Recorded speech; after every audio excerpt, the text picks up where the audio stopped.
whatever industry you pick, if you outwork everybody, if you try to be a little smarter than everybody, if you try to be a better salesperson than everybody, if you try to be better prepared than everybody, you've got your best chance. Because if you don't do it and somebody else does, I have the saying, work like someone's trying to take it all away from you. I actually work like someone's spending 24 hours, working 24 hours to take it all away from you. And that's kind of the way I look at it.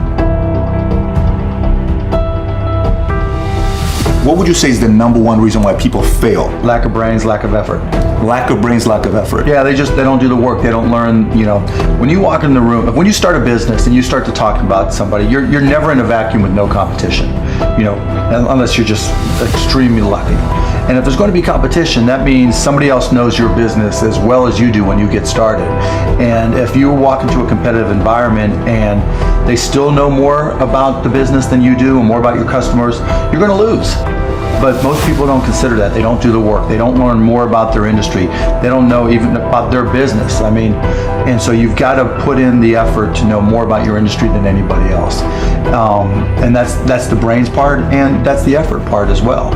Because look, if you're competing with me, you better know what you're doing. Otherwise, I'm going to kick your ass. And you're not going to outwork me. And so, the combination is usually what kills businesses early on more than anything. You could, within a 5-10 minute interview, say, this dude's not going to make it as an entrepreneur.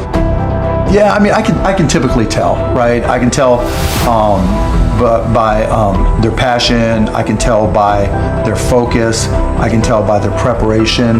There's a whole realm of things in any business. Here's the business you're in, and here's 1,000 things that influence whether or not you're going to be successful.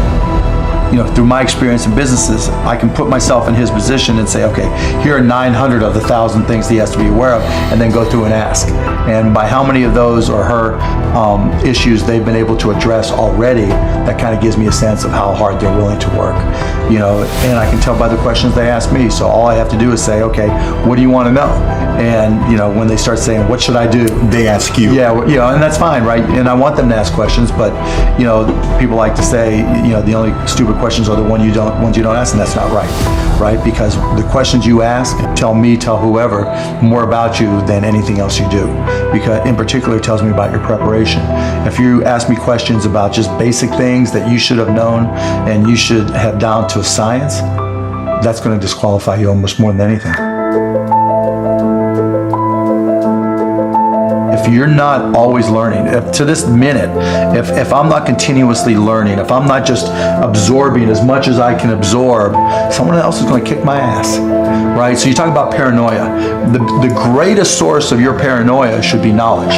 If someone else knows more than you do, and if you're not learning, if you don't know how to learn, if you don't have a thirst for learning and acquiring information, you're SOL.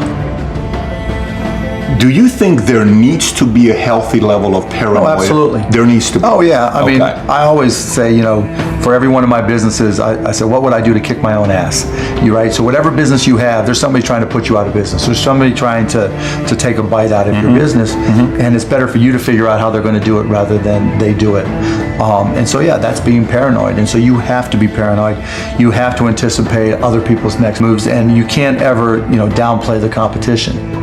I was at a business plan competition this morning at a college, and they were kind of being dismissive of the competition, and so you can't ever do that. They're out there trying to take you down, and they're not just going to sit still. And if you're good, really, really good, you're going to inspire them to work even harder, faster, better. And so you have to be, very self-aware of what you're good at and what other people are good at, and a healthy dose of paranoia makes a big difference. Is very helpful. Let's transition to a different subject with college. You went to IU, Yep. right? Now you got a lot of people that say, forget about school, drop out of school. They're idiots. So you think they're idiots? Tell me why. If you're going to have and run a business, if you don't understand accounting, you're already behind the 8 ball. Can't you hire a guy that knows how to run But then accounting? they still have to communicate to you. Your accountant might tell you you're profitable, but your cash is going down. Not understanding a breakdown. And when you don't, Do you think you need college to learn that? yeah, I think you do, right? Because it may not, for some people, look, if you're so self-motivated that you can take an online course in accounting and teach yourself everything, you're way ahead of the game anyways. But most people aren't. I don't care if you go to a community college and take accounting and spend $99 for the class. Just, spending the money forces you to be more obligated to do it. But accounting, finance, to a lesser extent marketing, sales, if the school offers that, these are all that's the language of business. And so while it's possible to teach yourself these things, and while it's possible to hire them, when you're starting your own company, you don't want to have to spend money hiring an accountant. Well, let me take that. If you've gone through all these classes, you probably don't have to hire a lawyer to incorporate, right? You can probably figure out yourself.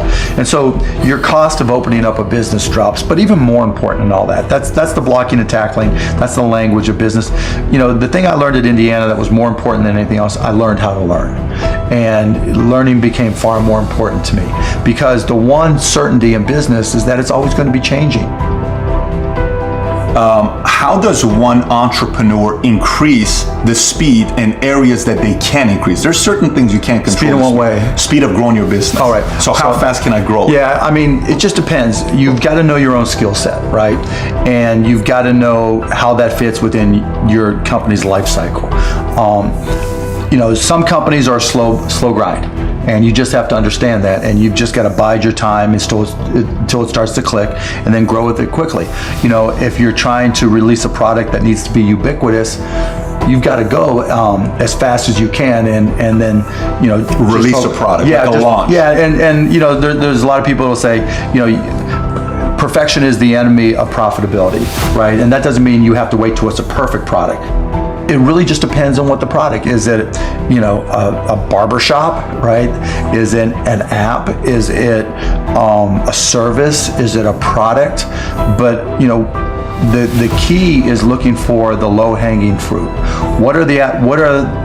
What customers are willing to write you a check or commit to it, so that they're willing to integrate it into their daily lives or integrate it into their daily business. And so getting a commitment either through time or revenue is typically what I look for.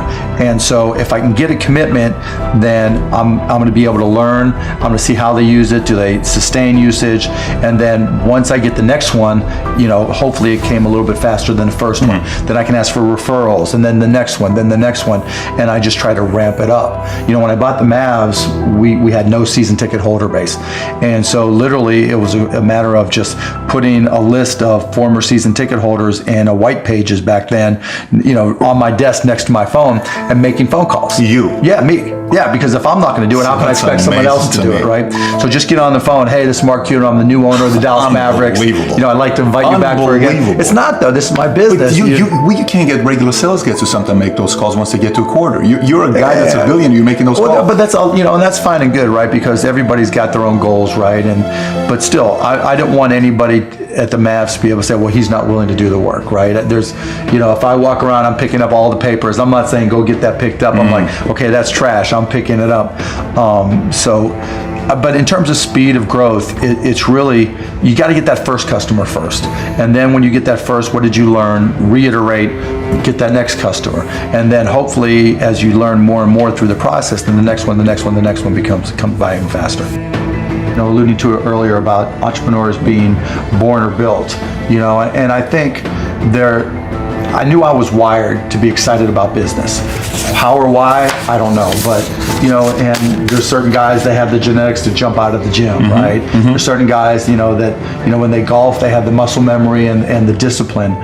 Dirk Nowitzki may not be the most talented guy in the NBA, but his discipline and his focus to do what's necessary to be successful, he's willing to do, and combine it with being 7 feet tall and being skilled, it makes him an amazing basketball player. So it's understanding what your skill set is, finding the right place to use those skills, and then going for it. Will that make you $250,000? It depends if you pick the right industry. I started my first business when I was 12. I was buying and selling baseball cards, buying and selling stamps. Anything I could do to make money, I was hustling and trying to do. So I was into business, but I not so much where it was all my friends were into it with me, so they wouldn't know. Baseball cards. Yeah, baseball cards, you name it. I mean, I grew up in Pittsburgh, and so I would, probably even less than 12 years old, I would go out and buy a bunch of baseball cards that I collected, and I would package, I would say, okay, you're guaranteed to have a Pittsburgh Pirate in this package, and I would charge 3 times as much, and I'd set up on this park bench down in the park down in Scott Township where I grew up, and I'd have these little sales, and it was great. I made money, and I mean, it was, and I learned as much about business when I was 9, 10, and 12 as I learned any other time.